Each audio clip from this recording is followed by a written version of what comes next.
Welcome back my YouTube channel science with JS.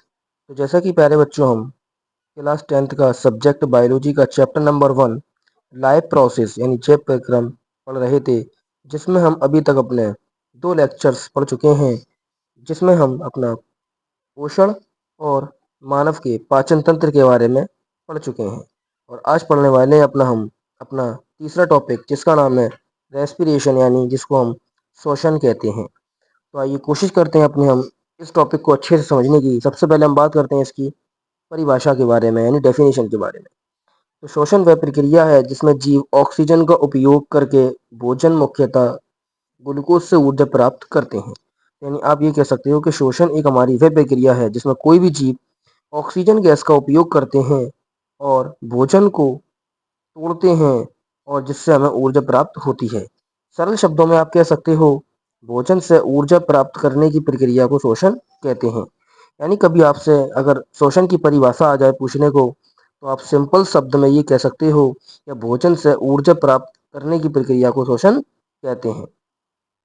आइए बात करते हैं अपने हम श्वसन के प्रकार के बारे में, यानी टाइप्स ऑफ रेस्पिरेशन के बारे में। श्वसन कितने प्रकार का होता है, यानी जीव कितनी तरह से श्वसन कर सकते हैं। तो सबसे पहले पढ़ेंगे अपना हम वायवीय श्वसन, जिसको हम एरोबिक रेस्पिरेशन कहते हैं।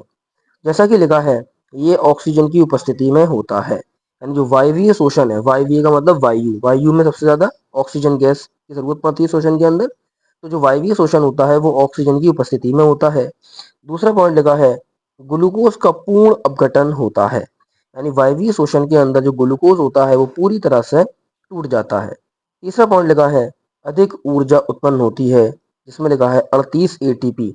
यानी वायवीय श्वसन के अंदर ऊर्जा की जो मात्रा होती है वो ज्यादा रिलीज होती है। उदाहरण लिखा है, मनुष्य, पशु, पौधे आदि। यानी जो ऑक्सीशोषण है वो मनुष्य करते हैं, पशु करते हैं, पौधे करते हैं। यानी मनुष्य और पशु यानी एनिमल्स ये ऑक्सीजन की उपस्थिति में ही शोषण करते हैं, और ये ग्लूकोज का पूर्ण अपघटन कर देते हैं और अधिक ऊर्जा प्राप्त करते हैं। आइए बात करते हैं अपने हम शोषण के दूसरे प्रकार की। पहले हम इसका एक समीकरण पढ़ लेते हैं, या शोषण में कौन सा समीकरण होता है।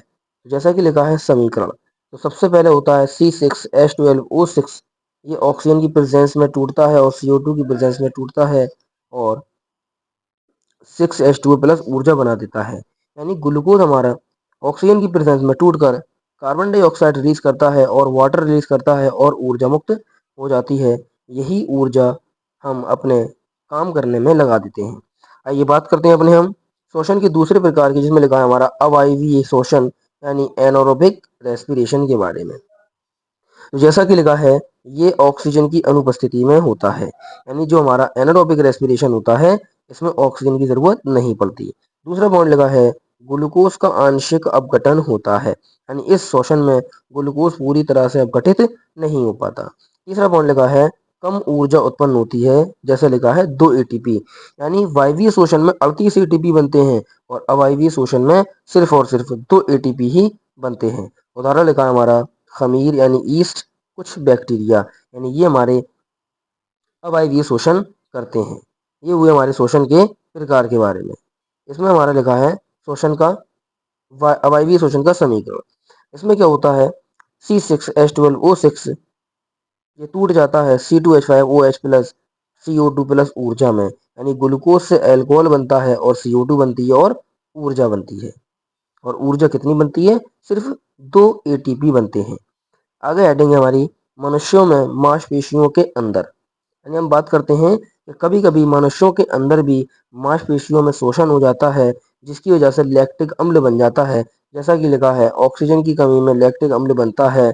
जैसे कि ये हमारा जो ग्लूकोज था, ये C3H6O3 प्लस ऊर्जा में टूट जाता है। यानी ग्लूकोज लैक्टिक अम्ल प्लस ऊर्जा बना देता है, और यही लैक्टिक अम्ल हमारी मांसपेशियों में जमा हो जाता है, जिसकी वजह से हमारी मांसपेशियों में दर्द होने लगता है। तो ये था हमारे के लिए सिर्फ इतना ही, जिसमें हम अपना शोषण के प्रकार, वायवीय शोषण, अवायवीय शोषण के बारे में पढ़ चुके हैं। और हम अपना नेक्स्ट लेक्चर के अंदर स्टार्ट करेंगे शोषण की प्रक्रिया के बारे में। तो आज के लिए सिर्फ इतना ही। वीडियो अच्छी लगी हो तो वीडियो को लाइक कीजिए, चैनल को सब्सक्राइब कीजिए, और अगले लेक्चर में हम अपना शोषण की प्रक्रिया और मानव के शोषण तंत्र के बारे में डिटेल में पढ़ेंगे। Thank you very much.